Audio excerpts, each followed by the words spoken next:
భాగవతము నియమాలు.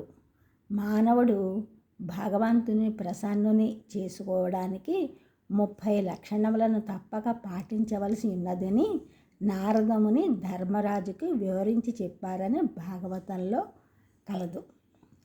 అవి సత్యసంధత, దయ, తపస్సు, రోజుకి 2 మార్లు స్నానం, ఓర్పు, మంచి చెడు విచక్షణ, మనోనిగ్రహము, ఇంద్రియ నిగ్రహము, అహింస, బ్రహ్మచర్యము, దానం, శాస్త్రాధ్యయనం, సరళత, సంతోషం, మహాత్ముల సేవ, అనవసరముగు వ్యాపకములను వదిలిపెట్టడం, సమాజమునందలి కార్యముల వ్యర్థతను పరిశీలించడం, మౌనంగా గంభీరంగా ఉండడం, వ్యర్థ ప్రసంగాలను వదిలివేయడం, ఆత్మానాత్మ వివేకం, జీవుల అందరకు నిష్పక్షపాతంగా ఆహారాదులను ఇవ్వడం,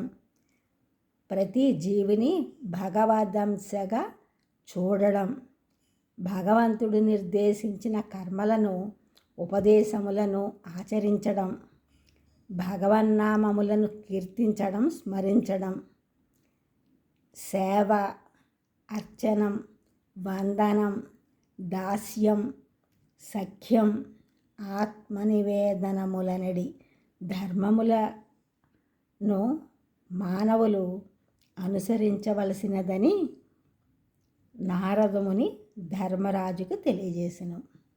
ఈ ఛానల్ చూసిన అందరూ కూడా సబ్స్క్రైబ్ చేయండి, షేర్ చేయండి, లైక్ చేయండి, కామెంట్ చేయండి. సబ్స్క్రైబ్ చేసిన అందరూ కూడా కృతజ్ఞతలు, షేర్ చేసినారు, లైక్ చేసినారు, కామెంట్ చేసినందుకు కూడా ధన్యవాదములు.